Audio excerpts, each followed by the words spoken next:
Bismillahirrahmanirrahim. Assalamualaikum warahmatullahi wabarakatuh. Alhamdulillah wassalatu wassalamu ala Rasulillah Sayyidina Muhammadin ibni Abdillah wa ala alihi wa ashabihi wa mawala. La hawla wa la quwwata illa billah, amma ba'da.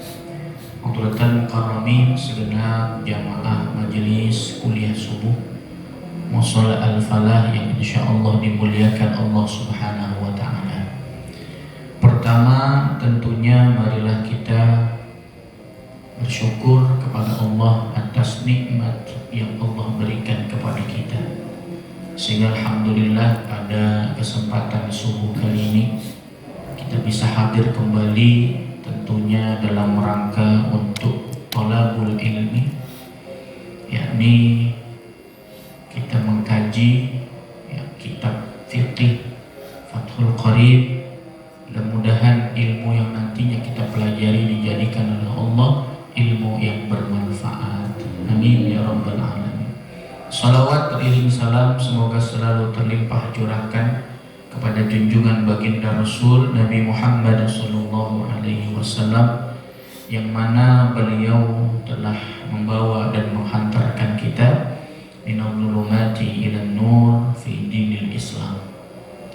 Hadirin rahimakumullah, sebelum kita lanjut, marilah kita hadiahkan Al-Fatihah untuk pengarang kitab Fathul Qarib, terjemahnya, dan juga kita hadiahkan Al-Fatihah buat kita semua yang hadir, keluarga, keturunan kita, saudara-saudara kita yang seiman dan seagama, khususnya jamaah Mushola Al-Falah.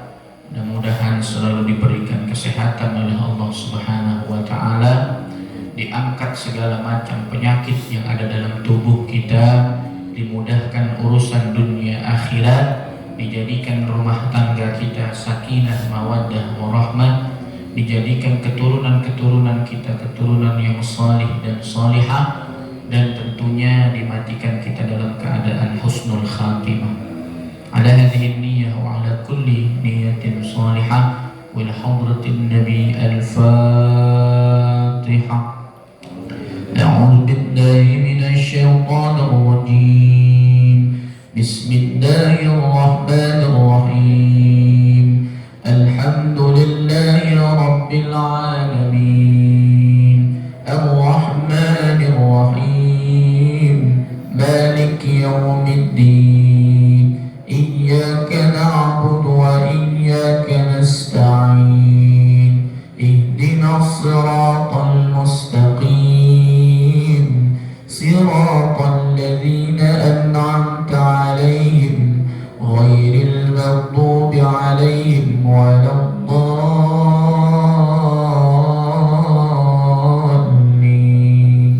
Amin.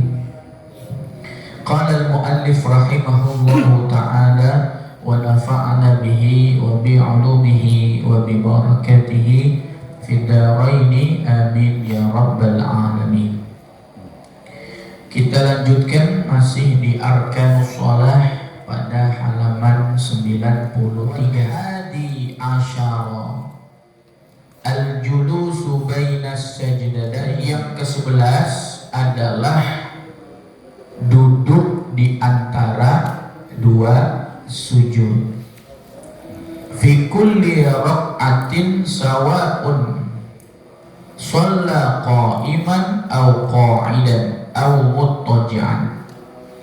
Dan di setiap rakaat sholat itu sama, baik sholatnya berdiri, duduk maupun berbaring atau tidur miring. Wa aqalluhu sukunun ba'da harakati a'dha'ihi. Dan paling tidak duduk di antara dua sujud itu sekedar diam setelah gerakan beberapa anggota badan ketika sholat.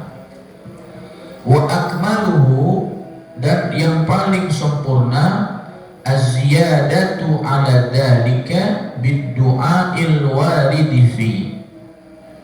Dan yang paling sempurna posisi duduk di antara dua sujud adalah dengan menambah doa yang warid. Doa yang warid itu doa yang sudah umum dibaca ketika duduk di antara dua sujud. Apa Pak doanya? Rabbil firli warhamni wajburni warfa'ni warzuqni wahdini wa'afini wa'fu anni. Itu doa Pak duduk di antara dua sujud itu dahsyat kalau kita artikan. Rabbil firli, ya Allah ampunilah aku, warhamni, dan rahmat berikan kasih sayang kepadaku, wajburni, dan tutup aib aku. Tutup, karena Allah punya sifat sattarul uyub, menutup aib hambanya. Kita minta wajburni. Kenapa harus ada doa wajburni? Sebab manusia ini nggak luput dengan yang namanya salah dan dosa. Bahkan aib itu ditutup, kita minta ditutup oleh Allah. Wajburni. Kemudian lanjutnya warfa'ni, dan angkat. Apa yang diangkat Pak? Derajat. Warfa'ni warzuqni, dan berikan rizki. Wahdini, dan berikan hidayah. Wa'afini, dan berikan keselamatan buat kami. Wa'fu anni, dan ampunilah saya. Itu doa yang kita baca. Itu namanya ad-du'aul warid, doa yang lazim, yang sudah diajarkan oleh baginda Rasul Nabi Muhammad sallallahu alaihi wasallam. Falau lam yajlis bainas sajdataini bal sara ilal julusi aqraba lam yasihha. Kalau ada orang tidak melakukan duduk di antara dua sujud, tapi dia langsung duduk, ya, tidak duduk di antara dua sujud, artinya dia tidak melakukan sujud atau duduk di antara dua sujud. Dia langsung duduk. Duduk yang bagaimana? Duduk yang biasa. Ya, duduk yang biasa artinya mungkin barangkali dia duduk tapi tidak duduk di antara dua sujud. Dia duduk biasa. Ya. Maka orang seperti ini, ya, sholatnya tidak sah, karena duduk di antara dua sujud adalah bagian daripada rukun sholat. Wasani asyara, dan yang ke-12 at-tuma'ninatu fihi ay al-julusi bainas sajdataini. Dan yang ke-12 adalah tuma'ninah. Tuma'ninah kemarin apa? Diam sejenak, ya. Jadi setiap gerakan sholat tidak boleh langsung berubah, tapi mesti diam sebentar sekira ucapan subhanallah. Ya, itu patokannya. Jadi kadarnya tumakninah itu adalah minimal ucapan subhanallah. Maka kalau ada orang sholat gerakan ruku langsung iktidal tanpa ada diam, maka tidak sah. Ya. Begitu juga di sini dalam duduk di antara dua sujud. Nah, itu harus ada tumakninah. Wasalisa asyara, dan yang ke-13 al-julusul akhiru ay alladhi yaqibu salam. Dan yang ke-13 adalah duduk tahiyat akhir. Ya, duduk tahiyat akhir. Kemarin saya jelasin duduk tahiyat akhir itu disebut duduk apa Pak? Tawarruk. Ya, kalau duduk tahiyat awal namanya duduk iftirash. Ya. Sama seperti duduk di antara dua sujud, itu juga duduk iftirash. Warabi'a asyara, dan yang ke-14 ya, at-tasyahhudu fihi, membaca tahiyat pada tahiyat akhir. Wa aqallut tasyahhudi, adapun paling tidak tasyahud itu yang kita baca at-tahiyyatu lillah, ini salamun alaika ayyuhan nabiyyu wa rahmatullahi wa barakatuh, salamun alaina wa ala ibadillahis shalihin. Ada kita sering nambahin ya, at-tahiyyatul mubarakatus salawatut thayyibatu lillah. Enggak jadi masalah ya Pak. Itu bacaan tahiyat itu ada beragam macam bacaan. Ada at-tahiyyatu lillah wassalamu alaina ayyuhan nabiyyu wa rahmatullahi wa barakatuh. Kemudian di sini asyhadu an la ilaha illallah wa asyhadu anna muhammadar rasulullah. Nah ini bacaan tahiyat yang wajib ya Pak. Yang wajib. Sampai mana? Wa asyhadu anna muhammadar rasulullah. Itu bacaannya minimal. Kalau maksimal tadi ada tambahan at-tahiyyatul mubarakatus salawatut thayyibatu lillah, assalamu alayka ayyuhan nabiyyu wa rahmatullahi wa barakatuh, assalamu alayna wa ala ibadillahis salihin, asyhadu an la ilaha illallah wa asyhadu anna muhammadar rasulullah. Itu yang sempurna. Kalau yang di atas tadi yang minimal ya, yang singkat maksudnya ya. Baik jamaah rahimakumullah, jadi diingat bacaan yang wajib ketika tahiyat akhir adalah sampai wa asyhadu anna muhammadar rasulullah. Baik, selanjutnya wal khamisa asyara, dan yang ke-15 as-salatu 'alan nabi, ya, salawat kepada baginda Rasul sallallahu alaihi wasallam fihi, ketika duduk tahiyat akhir, ba'dal faradhi minat tasyahhudi wa aqallu sholati Allahumma sholli ala Muhammad. Wa ash'ara kalamul musannif anna sholata ala al-ali la tajibu wa huwa kadhalika bal hiya sunnah. Baik jamaah rahimakumullah, yang ke-15 yang merupakan rukun daripada sholat adalah bersolawat kepada Nabi Muhammad ketika tahiyat akhir. Tapi kalau sholawat kepada keluarga Nabi itu tidak wajib, hukumnya sunnah.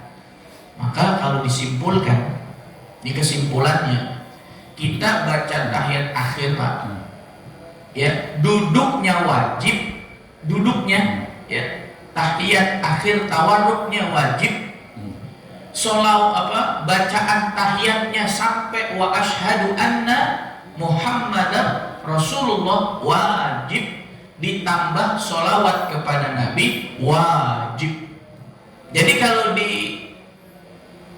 runtun kalimat tasyahud yang wajib itu sampai asyhadu an la ilaha illallah wa asyhadu anna Muhammadar Rasulullah. Allahumma sholli ala sayyidina Muhammad. Boleh langsung salam, assalamualaikum.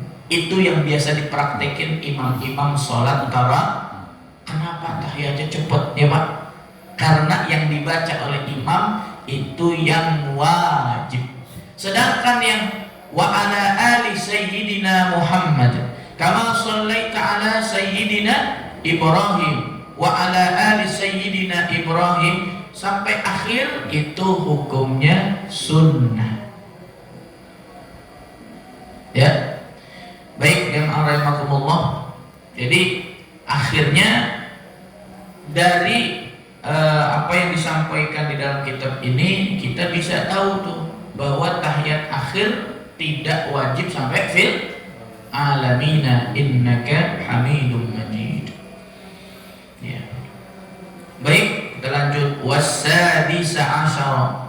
Dan yang ke-16 at-taslimatul ula, salam pertama. Wa yajibu iqa'us salam halal qu'udi, dan wajib kita salam itu masih dalam keadaan duduk apa? Duduk tawarruk. Ya, salam masih posisi duduk tahiyat akhir. Ya, wa aqalluhu, dan paling sedikit salam assalamu alaikum. Ya, wa akmaluhu assalamu alaikum wa rahmatullahi wa barakatuh. Ya, marrataini yaminan wa shimalan, 2 kali ke kanan dan ke kiri. Tapi yang wajib ke kanan, salam pertama ini wajib hukumnya assalamu alaikum warahmatullah. Dan posisi jamaah rahimakumullah, ketika kita salam badan kita tidak boleh ikut ke kanan, ya Pak. Yang ke kanan cuma kepala. Assalamu alaikum warahmatullah. Ini tetap menghadap kiblat ya Pak, ya. Assalamu alaikum warahmatullah. Ini batal sholatnya karena merubah arah kiblat. Hati-hati. Jadi kalau salam kepalanya ya Pak ya. Bahkan dalam hadis itu Rasulullah ketika imam itu pipinya Rasulullah sebelah kanan kelihatan sama makmum. Ya. Jadi Rasulullah salam assalamualaikum warahmatullah. Jadi pipinya kelihatan sama makmum yang di belakang Rasulullah. Ya. Baik, jamaah rahimakumullah. Kemudian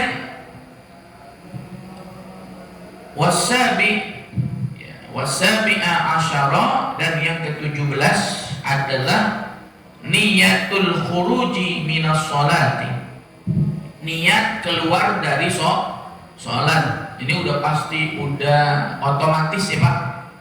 Walaupun kita tidak niat, otomatis kita sudah selesai. Ya.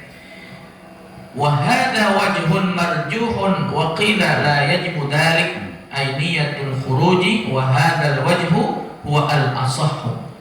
Menurut pendapat yang lebih pendapat yang lebih kuat Pak, bahwa niat khuruj, niat keluar dari sholat itu tidak wajib, karena otomatis namanya kalau kita sudah salam itu otomatis sudah selesai, tidak perlu niat keluar. Itu pendapat yang lebih kuat. Dan yang terakhir wasamina asyara tartibul arkan hatta baina tasyahhudil akhir wassalati ala nabiyyi sallallahu alaihi wasallam fi. Kemudian yang ke-18 yang terakhir itu adalah harus urut antara satu rukun dengan rukun yang lainnya. Artinya urut tadi urutannya dari ruku kemudian iktidal, dari iktidal kemudian sujud, duduk di antara dua sujud, lagi. Itu namanya tartibul arkan, ya, urut. Wa qawluhu ala ma dzakarnahu yastafna minhu wujuba muqaranatin niyah bi takbiratil ihram wa muqaranatil julusil akhir lit tasyahhud wassalati ala nabiyyi sallallahu alaihi wasallam. Jamaah rahimakumullah, apa yang disampaikan oleh pengarang kitab ini al-musannif, yang dimaksud daripada tertib itu adalah pengecualian ketika, ini pengecualian ya. Pengecualian apa? Pengecualian ketika kita niat. Niat kemarin disampaikan niat dulu apa takbiratul ihram dulu? Ini pengecualian. Kalau urut harusnya niat dulu baru takbiratul ihram. Makanya di sini disampaikan pengecualian daripada urut tersebut, pengecualian ya Pak. Pengecualian daripada urutan tadi, tartib itu adalah niat dan takbiratul ihram. Karena niat dengan takbiratul ihram itu tidak urut, tapi bersamaan, paham ya? Bersamaan. Karena kalau urut kan harus siapa yang duluan. Ya, ini antara niat dengan takbiratul ihram tidak ada yang duluan. Ya, ini harus berbarengan. Kemudian juga sama, termasuk pengecualian adalah antara duduk tahiyat akhir dengan bacaan tasyahud akhir dan membaca sholawat Nabi. Nah ini juga berbarengan. Jamaah rahimakumullah, maka sebelum kita lanjutkan, kita simpulkan kemarin ya penjelasan yang sebelumnya, bahwa rukun sholat itu ada rukun fi'li, ada rukun qauli, betul? Nah, rukun qauli dari apa yang disampaikan di dalam kitab ini ada lima ya. Yang pertama, rukun qauli adalah takbiratul ihram. Yang kedua, baca surah Al-Fatihah. Yang ketiga adalah apa Pak? Bacaan tahiyat akhir. Sampai mana tadi Pak? Sampai mana tadi? Wa asyhadu anna Muhammadar Rasulullah. Dan yang keempat, baca sholawat pada tahiyat akhir. Apa bunyinya? Allahumma sholli ala sayyidina Muhammad. Udah 4 tuh. Dan yang kelima tadi salam pertama. Itulah rukun qauli. Artinya kalau rukun qauli tidak boleh di dalam hati. Bapak sholat duhur, sholat asar, walaupun itu adalah sholat yang sir, tetap wajib diucapkan. Bunyi Pak, bunyi kedengeran sama kita. Nggak boleh lagi tahiyat akhir nih, kemudian Bapak diem aja mulutnya, harus ngomong Pak, harus gerak dan terdengar oleh kita. Itu rukun qauli. Kalau jamaah ketika sholat rukun qauli yang tadi saya sampaikan 5 itu tidak diucapkan, maka tidak sah. Walaupun itu sholat sir, duhur, asar, tetap Pak baca ya, tetap diucapkan sampai terdengar kita. Jadi bibir kita bergerak ya, bibir kita bergerak.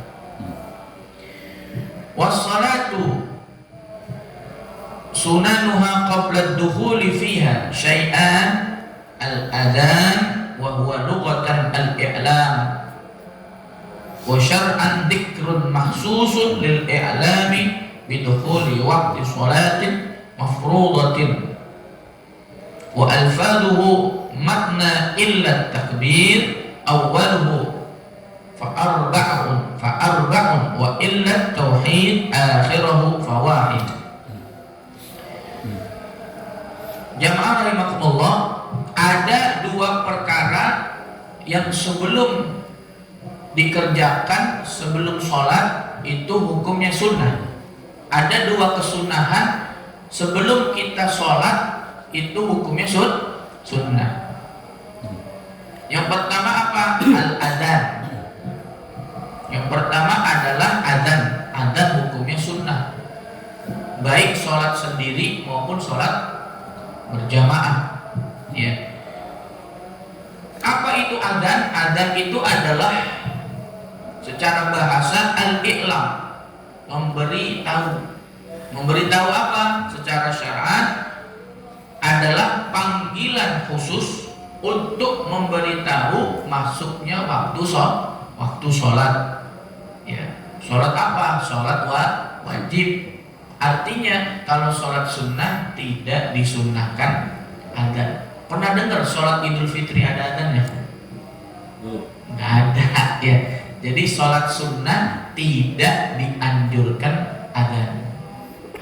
Tapi sholat sunnah biasanya diawali dengan takbir. Ya. Tandanya dengan takbir. Makanya ada Bilal untuk mengawali bahwa sholat Idul Fitri atau sholat Idul Adha akan segera dimulai. Ya. Baik jamaah rahimakumullah, dan adzan itu makna itu dua kali ya Pak. Beda dengan iqamah ya. Kalau adzan dua kali. Ya. Kecuali takbir itu empat kali. Karena dia takbir itu sudah dua kali. Allahu Akbar itu dua. Tambah lagi Allahu Akbar, Allah itu empat kali. Ya. Dan ketika kita mengucapkan takbir itu tidak boleh diwakaf ya. Kadang-kadang di kita itu adzan itu perlu diperbaiki ya, kalimatnya. Ya, kenapa? Kita banyak dengar Allahu Akbar, betul? Betul nggak gitu Pak? Allahu Akbar. Padahal kalau dia wasal harusnya dhammah pada ra harus dibaca. Allahu Akbaru. Ya bukan Allahu Akbar Allah. Jadi roknya disukun, padahal itu roknya dhammah. Ya Allahu Akbarullah. Jadi kalau mau adzan seperti itu Pak. Ya Allahu Akbarullah, Allahu Akbarullah. Ya sama juga dengan takbiran sama. Ya. Kemudian jamaah rahimakumullah, wa illat tauhid. Ya, dan kalimat tauhid itu cukup satu kali. La ilaha illallah di akhir daripada adzan itu satu kali. Ya. Baik jamaah rahimakumullah, ini masalah adzan ini sunnah. Tapi walaupun sunnah pengucapannya harus benar. Ya. Kadang-kadang kita sering dengar juga pada kalimat syahadat. Kalimat syahadat itu kan asyhadu. Ada hamzah, ada shin, ada ha, ada dal. Asyhadu. Tapi banyak muadzin tuh kalau adzan haknya hilang. Dibaca asyhadu alla, betul? Asyhadu. Berarti kalau asyhadu yang hilang huruf apa, Pak? Ha, betul? Artinya beda nanti. Maka kalau adzan harus jelas asyhadu alla. Ya jangan asyhadu alla. Ya. Dan kalimat Allah itu ya jangan asyhadu alla. Kan ada nun di situ ya. Tapi masih ada juga orang baca adzan itu ada nunnya, salah. Dibaca asyhadu alla. Masih pernah dengar enggak? Ya, jadi nunnya terdengar salah ya. Jadi langsung masuk ke kelamnya asyhadu alla. Ya, itu yang benar. Asyhadu alla. Ya, kemudian jamaah rahimakumullah pada hayy ala sholatin kan ada hayya 'alas shalah, ada hayya 'alal falah. Nah, hayya 'alas shalah itu tak marbutoh. Tak marbutoh itu kalau di akhir maka bunyinya ha yang keluarnya dari tenggorokan bawah. Jadi nggak boleh orang hayya 'alas shalah dibaca hayya 'alas shalah. Shalah berarti pakai ha. Itu nanti salah artinya. Marilah kita sholat, tapi kalau dibaca ha, itu nanti artinya adalah perdamaian, bukan sholat. Kemudian hayya 'alal falah.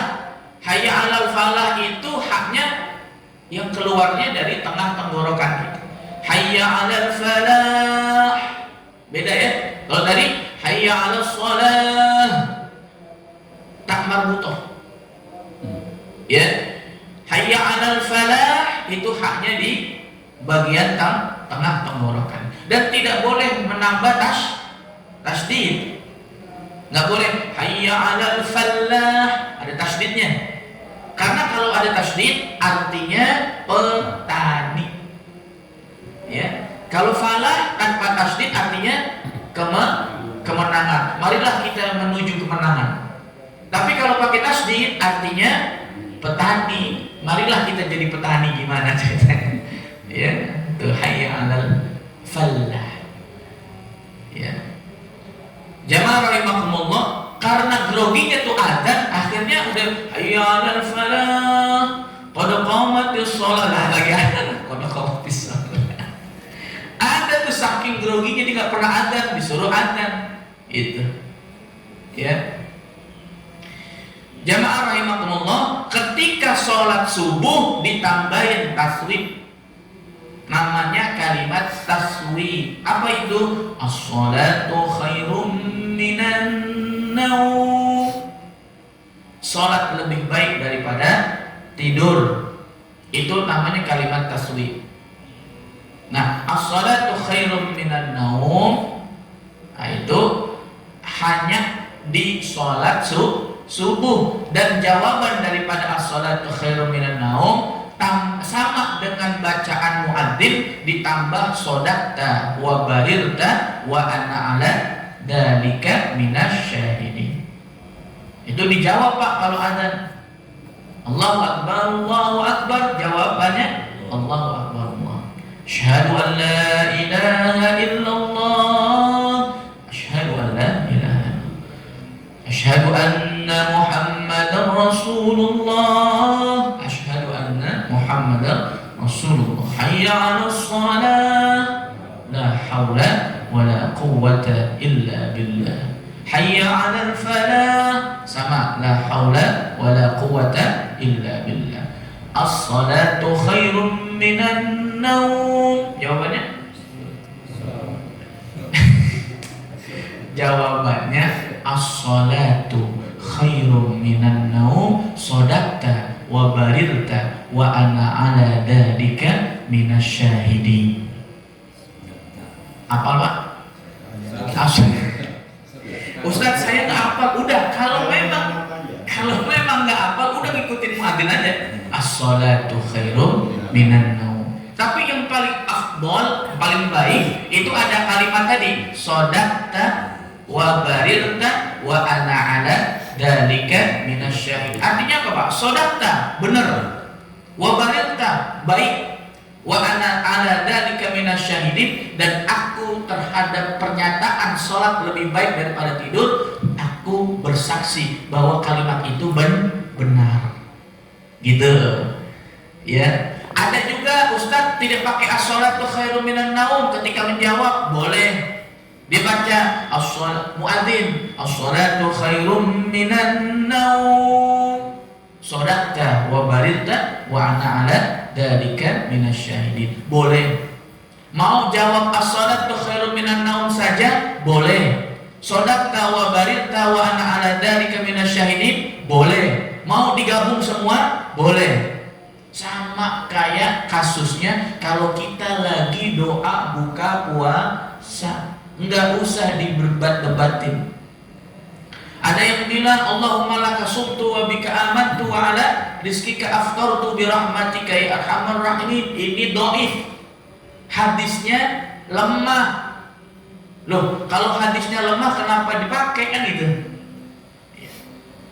Jamaah rahimakumullah, enggak apa-apa. Allahumma laka sumtu wa bika amantu wa ala rizqika aftartu bi rahmatika ya arhamar rahimin. Ustaz, ada hadis yang lebih sahih lagi. Dhahabat dhama'u wa batallatil uruqu wa sabatal ajru insyaallah. Udah, enggak usah berdebat masalah doa buka puasa.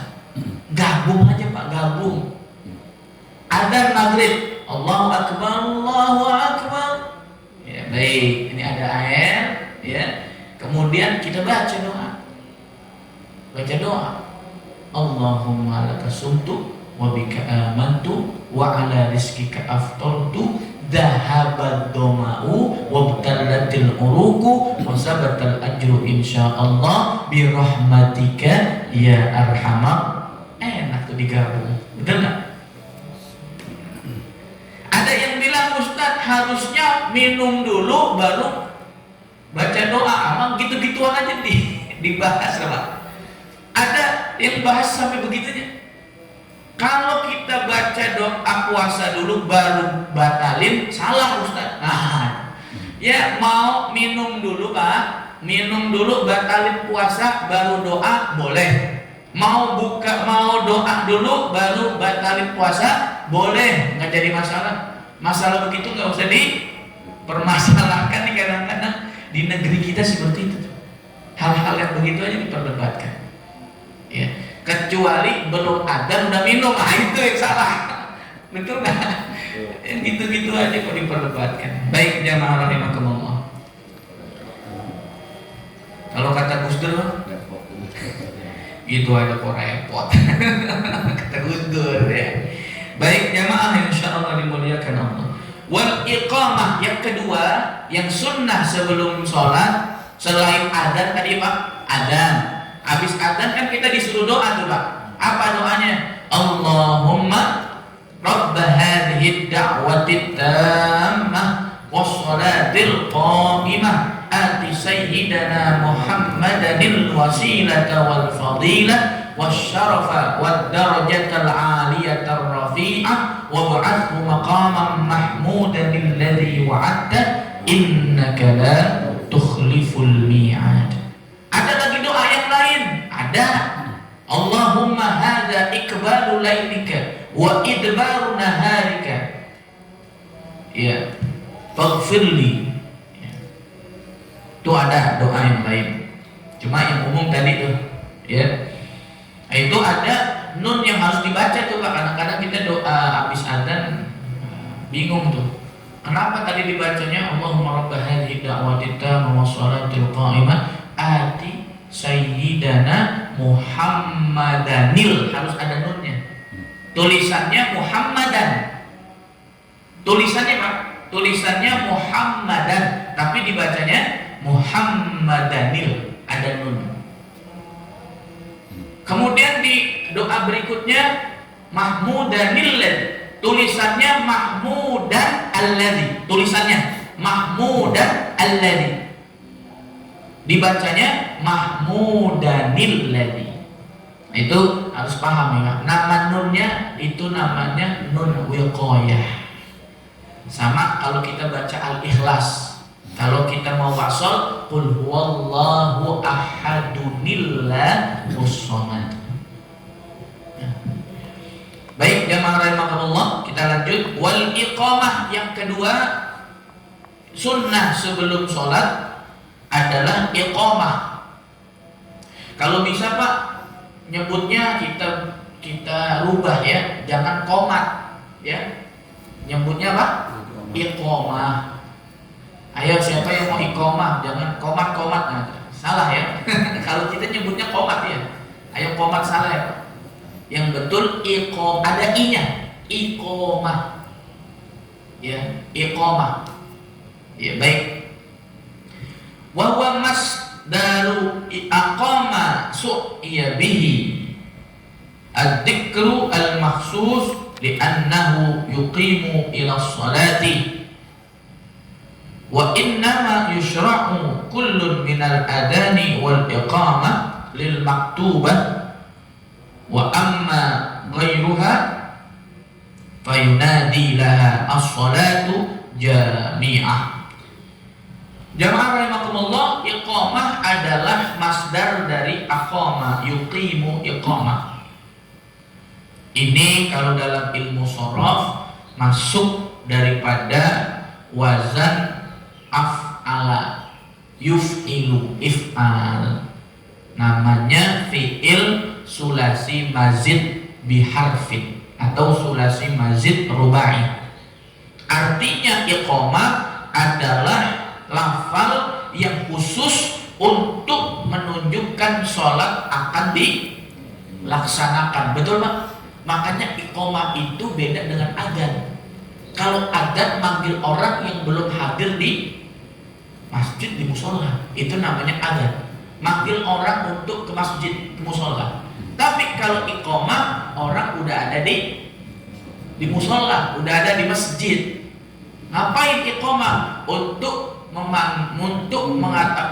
mengkhususkan atau lafal bahwa sholat akan dimulai. Itu iqamah. Makanya iqamah nggak harus keras-keras, karena orang udah ada di musola, di masjid. Ya. Jamaah rahimakumullah, tapi kadang-kadang perlu pakai mic juga. Kenapa? Kadang-kadang di tempat kita, wah belum qomat tuh. Dia nunggu iqamah baru ke musola. Betul nggak Pak? Makanya tetap harus pakai mic. Mestinya kalau kita lihat tujuan iqamah tidak perlu pakai, nggak perlu, karena orang udah hadir, betul nggak? Orang udah hadir, nggak usah pakai pengeras. Tapi karena di lingkungan kita udah diadanin tetap nggak datang. Kadang-kadang subuh itu mesti harus keras Pak. Kalau maghrib, isya, duhur, asar mungkin adzan banyak yang ini. Tapi kalau subuh mesti harus keras. Tujuannya agar orang-orang bangun. Ya. Udah keras aja kadang nggak bangun juga. Ya. Makanya ada sebagian masjid musola itu antara adzan sama iqamahnya itu lama, karena untuk menunggu daripada jamaah. Lo kalau di sini begitu sampai jam berapa? Ya kan, nungguin sampai banyak. Ya. Ya. Baik, jamaah rahimakumullah. Dan kemudian setiap sholat maktubah itu sholat wajib, itu sunnah adzan, sunnah iqamah. Walaupun sholat sendiri, adzan sendiri, iqamah sendiri, sholat. Tapi kadang-kadang kita kalau sholat sendiri segen ya Pak, adzan segen, iqamah segen. Tapi jangan salah, kalau ada orang sholat sendiri, dia adzan, dia iqamah, jangan keras-keras. Ntar dibilang udah masuk waktu sholat yang lain, gitu. Ya, yang penting dia adzan untuk dirinya, bahwa dia ingin mendapatkan sunnah. Ya. Tapi kalau di mall, ini janganlah. Sholat sendiri kemudian adzan. Ya. Nanti orang bingung Pak. Ini udah masuk asar, padahal masih tuh. Baik jamaah rahimakumullah, wa amma ghairuha, adapun kalau sholatnya adalah sholat selain sholat wajib, maka fayunadilaha, maka untuk memanggil mereka dengan kata-kata as-sholatu jami'ah. Ini mohon maaf lahir batin, di beberapa kampung, beberapa daerah, mungkin di daerah sekitaran THB mungkin barangkali masih ada. Jadi kalau sholat wajib tidak salah penempatannya. Kalau ada as-sholatu jami'ah, ada yang begitu? Imamnya kan, imamnya mimpin, kemudian imam itu ngucapin lurus, betul? Sawu sufufakum, itu boleh, memang dianjurkan dalam hadis. Bahkan ada istawu aqimu sufufakum wa'tadilu. Ya, lurus rapatkan shaf. Itu jamaah rahimakumullah, itu memang dianjurkan ketika imam mimpin sholat berjamaah. Tapi ada imam udah ngomongnya benar tuh, imam ngomongnya udah benar tuh. Sawu sufufakum, lurus dan rapatkan saf. Nah, tapi jamaah rahimakumullah, dia nambah as-sholatu jami'ah, itu nggak perlu. As-sholatu jami'ah hanya untuk sholat sunnah. Contoh Idul Fitri, ya Pak.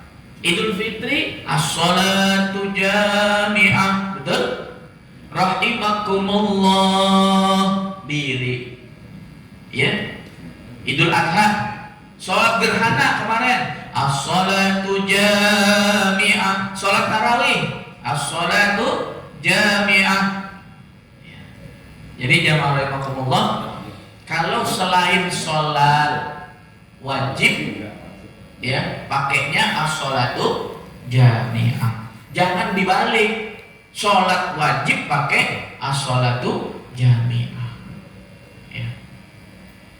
Baik jamaah rahimakumullah. Kemudian berikutnya wasunanuha ba'da dukhuli fiha syai'an.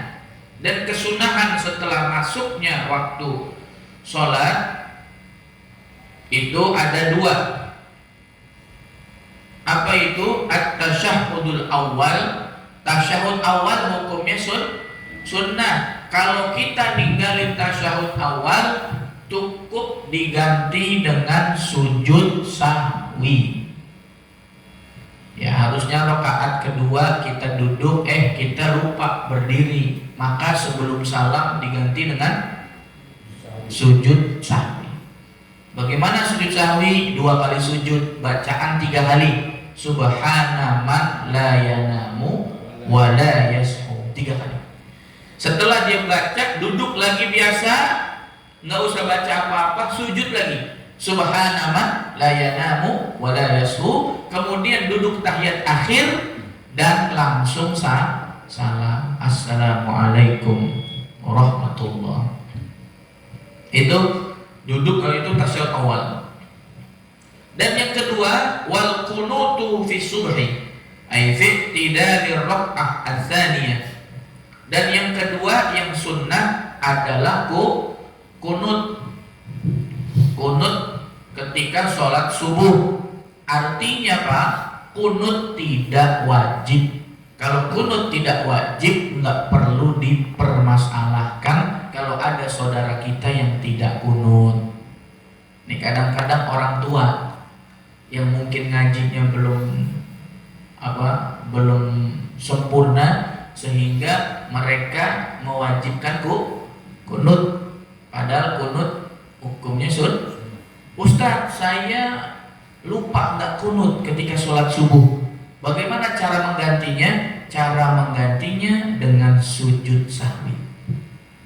Ya, dengan sujud sahwi. Tapi bagi mereka yang memang tidak kunut, tidak perlu sujud sahwi, karena mereka berpendapat bahwa sholat subuh tidak perlu pakai kunut. Baik jamaah rahimakumullah, wa huwa kunut lughatan ad-du'a. Secara bahasa kunut artinya doa. Jadi kunut itu doa Pak. Wa syar'an dzikrun makhsusun. Secara syariat kunut adalah dzikir khusus. Artinya doa yang sudah dikhususkan bacaannya. Bagaimana bacaannya? Allahumma hdini fi man hadait wa afini fi man afait wa tawallani fi man tawallait wa barik li fi ma a'tait wa qini syarra ma qadait. Boleh ditambah bi rahmatika wa qini bi rahmatika syarra ma qadait fa innaka taqdi wa la yuqda 'alaik wa innahu la yadhillu man walait wa la ya'izzu man 'adait. Tabarakta Rabbana wa ta'alait, falakal hamdu ala ma qadait, astaghfiruka wa atubu ilaik. Ini kalimat doa kunut ini ketika sholat subuh sendiri.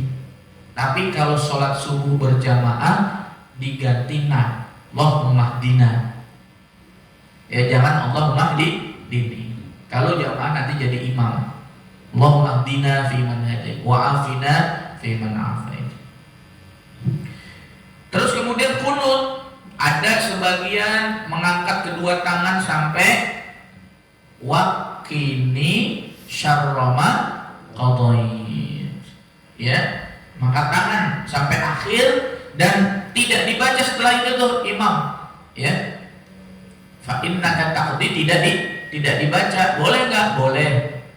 Karena fa innaka taqdi sampai akhir itu artinya adalah pujian.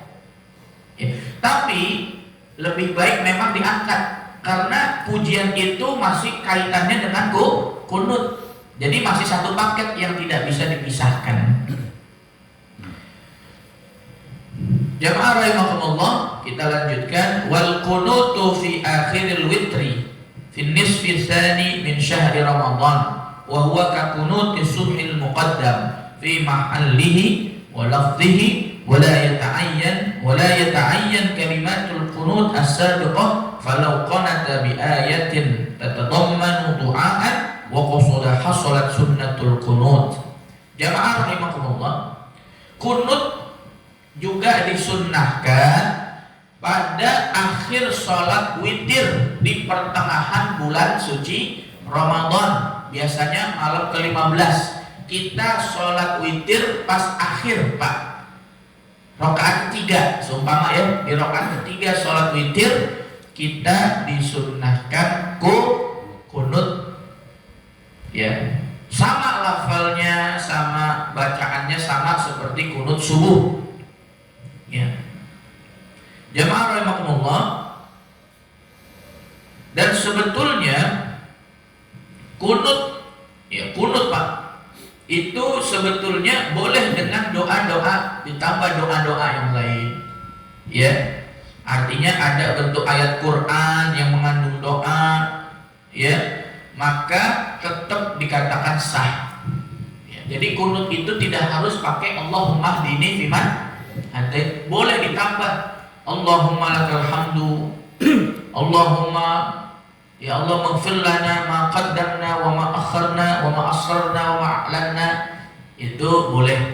Jadi doa kunut itu tidak harus Allahumma hdini fiman hadait. Ya. Baik. Jamaah rahimakumullah, itulah tadi kesunahan daripada setelah sholat atau ketika sholat, yakni tasyahud awal dan kunut pada sholat subuh. Ada yang bertanya, Ustadz, ada suatu masjid itu setiap sholat kunut. Di sini Pak, masjid, aduh saya lupa tuh, yang pas patung ikan. Masjid apa tuh Pak yang baru lagi dibangun? Al-Amanah. Ya, pernah dengar Pak? Dekat sini loh Pak. Jadi kita kalau dari arah THB lurus ke arah Pejuang, ya, ngelewatin pasar apa Pak? Mamili, lurus lagi terus, ya kan? Lurus sampai mentok yang bundaran ke kanan. Nah itu ada masjid di kiri. Pernah tahu nggak masjid itu? Lagi dibangun. Tanapit, iya, Tanapit, tahu Pak itu Pak? Itu kalau nggak salah ya, kalau nggak salah saya ini namanya Masjid Al-Amanah. Itu setiap sholat kunut Pak, bahkan sholat Jumat kok. Nah saya bingung gue dasarnya itu. Padahal kunut itu ya boleh kunut di setiap sholat wajib kalau ada musibah yang menimpa umat Islam. Iya, itu gimana? Hah? Musibah ya setiap saat, Masya Allah. Ya Allah, ya mungkin barangkali ya Allah. Iya, biarin. Jadi yang kesian itu jamaah-jamaah yang mungkin bingung dia lah. Kunut. Kemarin Jumat kunut. Iya. Itu kalau nggak salah dia al-amah. Dan khotibnya dia terus. Jadi di situ tidak ada undangan ustaz yang lain, hanya dia. Khotib dia, imam dia, besok dia lagi. Jadi tidak ada ilmu dari ustaz-ustaz yang lain. Nah, saya juga bingung juga tuh ada masjid yang masih begitu. Oke lah kalau di kampung memang begitu ya Pak. Kalau masjid kampung memang jarang ada ustaz-ustaz. Tapi kalau masjid di Jabodetabek ini ustaz banyak. Jadi saya rasa lebih baik banyak referensi ustaz gitu daripada hanya satu. Ya. Tapi ya itu kembali ke DKM-nya. Mungkin DKM-nya dia juga. Iya, baik jamaah. Tanapit ya namanya ini. Berarti nggak masuk Harapan Indah masuk? Enggak ya? Tapi nempel ya? Kampung gitu. Iya nempel gitu ya. Soalnya dia kalau kesana lagi kan patung ikan. Baik jamaah yang insyaallah dimuliakan Allah Subhanahu wa taala. Mungkin kajian kita cukupkan ya sampai halaman 97 ya. Baik, alhamdulillah 18 rukun kita sudah bahas. Rukun fi'li, rukun qauli, sunnah-sunnahnya. Ya, ada adzan, ada iqamah. Bagaimana iqamah yang benar? Iqamah yang benar, saya sering sampaikan kalau kita mau wasol, ya, hayya 'alas sholati, ya. Ini masih aja ada hayya 'alas sholatu. Jadi harus dibaca di kasrah ya Pak. Hayya 'alas sholati, hayya 'alal falah. Tapi kalau nggak mau baca, waqaf. Hayya 'alas sholah, hayya 'alal falah. Ada jeda Pak. Tapi kalau nggak ada jeda, harus dibaca kasrah. Hayya 'alas sholati, hayya 'alal falah. Kemudian qad qamatis sholatu. Ya, qad qamatis sholatu, qad qamatis sholah. Ya. Kalau kita nggak mau baca tuh, ada jeda. Qad qamatis sholah, qad qamatis sholah. Gitu ya. Itu ternyata iqamah itu ada ilmunya, nggak bisa sembarangan. Ya, jadi adzan, iqamah, ya. Nah, kadang-kadang iqamah sembarang, adzan sembarang. Yang disuruh adzan anak kecil yang belum diajarin lagi. Ya. Baik jamaah rahimakumullah, mungkin itu saja yang perlu disampaikan. Mudah-mudahan bermanfaat dan menambahkan keilmuan kita terkait masalah rukun sholat. Baik, mungkin di akhir barangkali ada yang mau tanya, silakan. Ya. Ini berkaitan dengan rukun sholat qauli Ustaz ya. Tadi kan harus diucapkan. Nah, kalau seandainya ada halangan, bisa ada sakit lah misalnya, tiba-tiba batuk, begitu batuk keluar darah. Nah, keluar darah simpan di mulut, nggak mungkin kan kita buang gitu kan? Itu gimana tadi? Di hati boleh nggak Pak? Kalau di hati? Karena ada hak itu ya. Iya. Baik. Ada lagi? Biar dikumpulkan pertanyaannya. Iya, aman dulu. Masih dikeluarin ya. Itu yang tahiyat awal itu kan sunnah ya, maksudnya nggak wajib gitu. Itu kalau misalkan dari imam lupa misalkan gitu, sebagai makmum harus mengingatkan apa enggak? Itu kan nanti kalau misalkan nggak diingatkan tadi terlupa kan dia sujud sahwinya mungkin si imam juga nggak melakukan seperti itu kan. Yeah. Tapi nggak, nah itu baiknya gimana kalau dari makmum gitu? Harus mengingatkan nggak kalau tahiyat awal itu terlewat misalkan kan berarti langsung bangun gitu nggak tahiyat gitu. Iya, benar. Oke, baik. Kemudian Pak Tuhan, Sujud sahwi itu yang selama ini kita lakukan itu setelah selesai sholat, sujud maksudnya kan masuk dalam rangkaian sholat gitu. iya. Itu kira-kira kan kadang-kadang kan selesai tapi tadi saya lupa bersujud lagi. Kira-kira bisa nggak? Oke, baik. Yang kedua, kalau saya mudik ke Medan itu kan naik kapal. Itu sepanjang sholat itu ya kunut terus itu dasarnya kan. Oh itu. Iya. Iya. Pokoknya kalau Sholat wajib ya? wajib, setiap sholat wajib dari subuh sampai pokoknya pasti kunut. Jadi maksudnya itu apa? Ada musibah. Menghindari musibah terus setelah ada musibah Itu. Oke, baik. Iya. Baik, pertama saya ke Pak Ilham dulu. Ustaz, bagaimana kalau ada orang ketika sholat di rukun kaulinya karena masalah udzur yang tidak bisa dihindari ya Pak, karena mungkin ada sakit yang mungkin luar biasa sakit itu sehingga ketika rukun qauli di tengah-tengah itu akhirnya ada reak Pak, ya ada reak, kan nggak mungkin dikeluarkan, apalagi sholat berjamaah, ya mungkin kalau sholat sendiri ya Pak, sholat sendiri itu ada kemungkinan masih boleh lah, karena reak itu tidak najis, betul nggak Pak? Reak najis nggak? Tidak. Ya, jadi ada hadis itu ketika itu ada seorang sahabat itu yang mengeluarkan cairan dari mulutnya. Kemudian kata Rasulullah keluarkan sebelah kiri. Ya, dikeluarkan sebelah kiri, tapi jangan dijatuhkan ke tempat sujud, tapi di badannya aja. Ya, tapi caranya pelan-pelan gitu.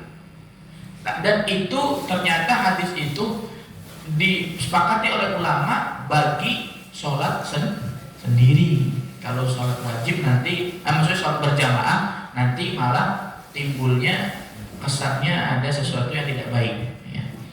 Tapi kalau dalam kondisi seperti itu Pak, dan kondisinya benar-benar kita dalam kondisi berjamaah terus nggak mungkin untuk mengeluarkan reak itu, kemudian tertahanlah di mulut, nggak mungkin kita ngucap.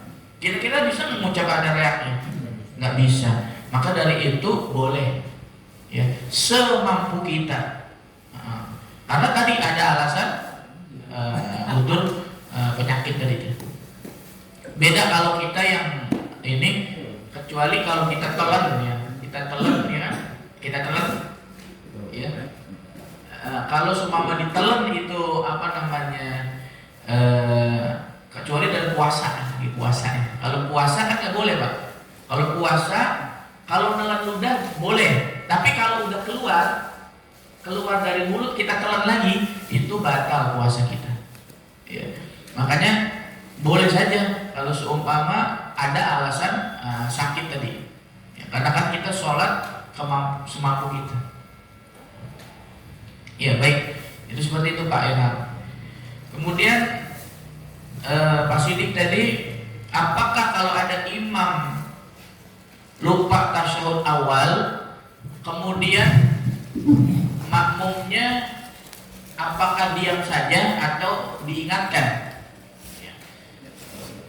Tentunya kalau lagi sholat berjamaah, ya makmum harus ngingetin, walaupun itu sunnah. Udah diingetin Ustadz, subhanallah, ya kan? Tetap aja dia berdiri Pak, dia tetap berdiri. Maka makmum ngikut imam. Maksudnya ikut imam Ustadz, harus ikut berdiri. Udah ikut berdiri, ditungguin nih sujud sahwi kan nih? Ternyata dia tidak sujud sahwi. Nah kalau udah begitu caranya, udah biarin, nggak apa-apa. Sujud sahwi sunnah. Jadi sholatnya tetap sah. Ya kalau kondisi kejadiannya seperti itu. Ya. Baik. Kemudian Pak Gofar tadi ya. Pertama Ustadz apa tadi awal? Sujud sahwi. Baik. Sujud sahwi itu apakah boleh dilakukan setelah salam? Karena ingatnya pas habis salam ya Pak, gitu maksudnya. Kalau ingatnya habis salam itu boleh langsung sujud sahwi Pak. Boleh. Tapi batasannya ingatnya tidak lama. Maksudnya begini, habis salam, assalamualaikum warahmatullah, kemudian kita kan sempat istighfar ya, astagfirullahaladzim, lagi istighfar, ingat, kayaknya tadi nggak tahiyat awal, lagi istighfar Pak, langsung Bapak sujud sahwi, masuk lagi dalam sholat, masuk lagi, nanti pun juga harus salam lagi. Gitu caranya. Kalau kita ingatnya habis salam. Tapi kalau bapak ingatnya habis salam, udah zikir, udah doa, udah makan gorengan, iya maksudnya udah zikir, udah doa ya pak, udah sallallahu alaihi Muhammad, udah salam-salaman, udah ngobrol, udah makan gorengan, udah. Tadi kayaknya ayat awal belum, itu tidak boleh sujud sahwi. Artinya jaraknya tidak boleh apa? Lama. Ya. Tapi soalnya sah. Ya karena ayat awal sunnah. Kemudian kapal ya pak ya. Ustaz saya naik kapal, tapi naik kapal kunut, boleh aja pak. Boleh. Dasarnya kunut tadi adalah hadis bahwa Rasulullah pernah kunut setiap sholat wajib untuk menghindar dari musibah. Namanya kunut nazilah. So, kunut yang dilakukan di setiap sholat wajib namanya kunut nazilah. Itu udah jelas kapal, khawatir tenggelam atau ada apa. Lah kalau di tempat kita yang aman kunut mulu, nah itu yang perlu dipertanyakan itu.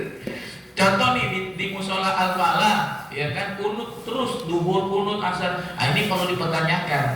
Kecuali di Palestina lagi ada perang atau ada saudara kita yang muslimnya dibantai pak. Kalau bencana kayak gempa bumi pak di Cianjur nggak perlu kunut. Kenapa? Karena gempa itu bukan hanya untuk orang Islam, tapi untuk semuanya. Ya bahkan kemarin saya ngobrol-ngobrol dengan beberapa rekan saya yang memang tahu lah gitu ya.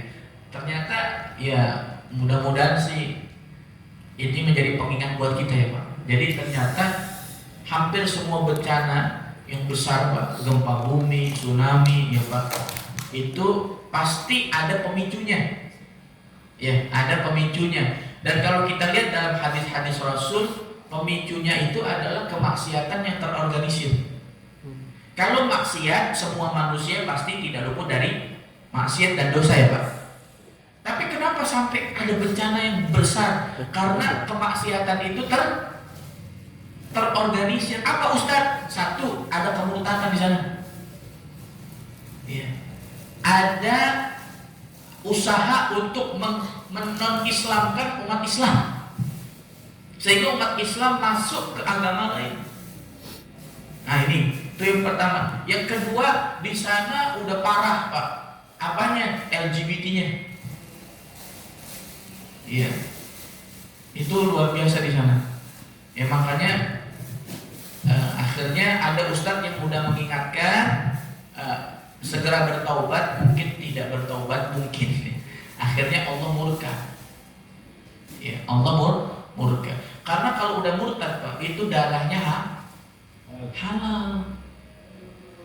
Kalau orang lahir dengan kondisi non muslim itu wajar, betul nggak? Tapi dia Islam, balik keluar Islam, ini yang diancam oleh Rasulullah, bahwa darahnya orang murtad itu halal. Makanya jamaah rahimakumullah, kita nih Jabodetabek nih masih aman. Ya. Kenapa masih aman? Karena masih banyak orang istiqomah ibadah. Pakunya masih kuat Pak. Kalau saya mengistilahkan, kalau ada masjid musola punya kajian rutin, ada ibadah istiqomah, itu ibaratnya namanya paku bumi, paku butak. Kalau itu sudah nggak ada, wah kayak kemarin pas COVID, saya itu was-was Pak. Pas COVID itu semua masjid tutup, semua pengajian ditiadakan. Alhamdulillah, maksiat juga ditutup, betul kan? Coba Pak, mohon maaf, masjid waktu COVID nih, masjid ditutup, pengajian ditutup, tapi diskotik dibuka. Saya yakin gempa bumi. Orang matinya bukan karena COVID tapi gempa. Ya, itu laut yang di Jakarta Utara ya Pak, yang Marunda itu belum ada itu. Itu kalau sampai tsunami, wah habis Jakarta Utara. Ya Allah. Makanya alhamdulillah ini kalau kata orang Jabodetabek itu maksiat 50, ibadah 50. jadi masih kuat. Diperpanjang. Padahal maksiatnya aja. Awal ya. Yang ahli ibadah 50, yang ahli maksiat. Kalau Cianjur kan udah 80-20. Ya Allah karim. Ya mudah-mudahan terus kita aman terus ya Pak ya, negeri kita ini aman. Korbannya juga orang muslim juga. Itu karena mohon maaf lahir batin Pak, kalau gempa diawali dengan kemaksiatan yang terorganisir, tapi dampaknya tidak bagi orang yang maksiat. Orang yang ahli ibadah pun kena dampaknya, betul? Contoh, yang melakukan zina satu rumah Pak.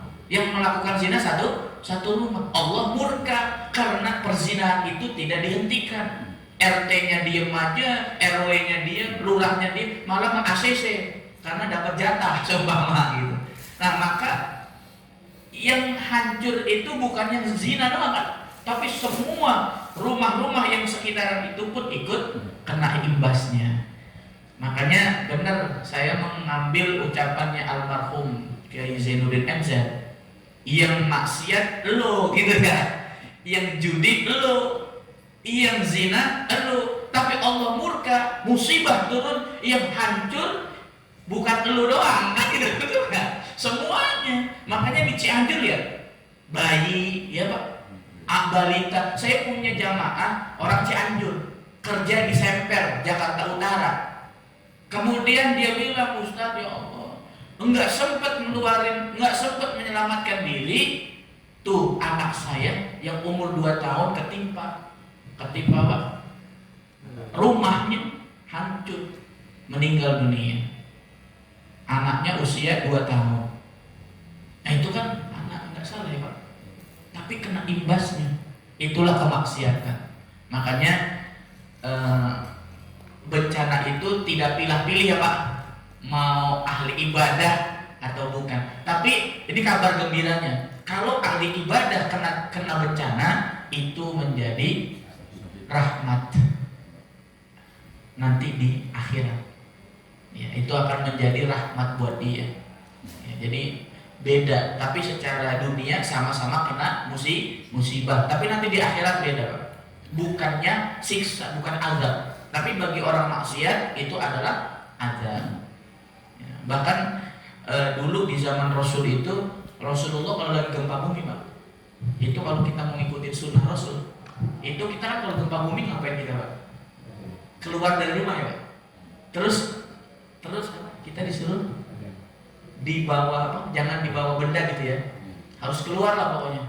Nah kalau sunnah Rasul itu kalau lagi gempa bumi suruh megang bumi itu Pak, suruh megang bumi, kemudian baca ayat Quran itu, saya lupa di ayat berapa.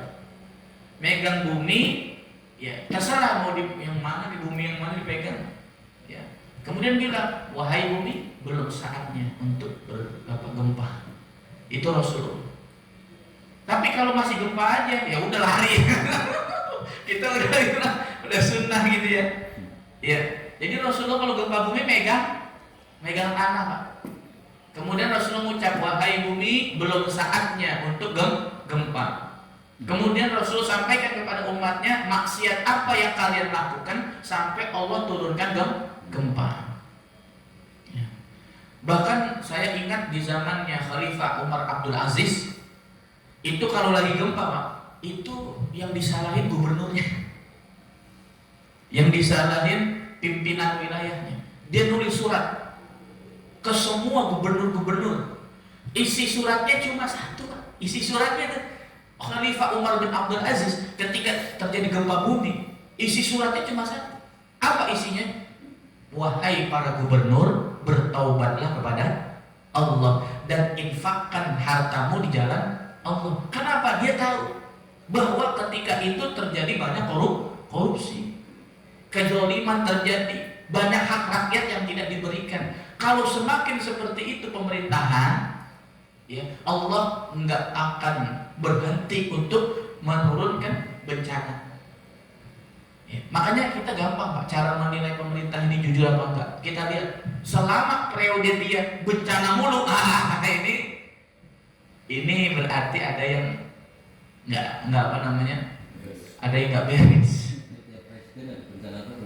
Tapi kalau ada presiden, maksudnya pemerintah yang wah ini aman bencana, nah itu siapa kira-kira ya? Nah, kita bisa nilai sendiri lah. Ya.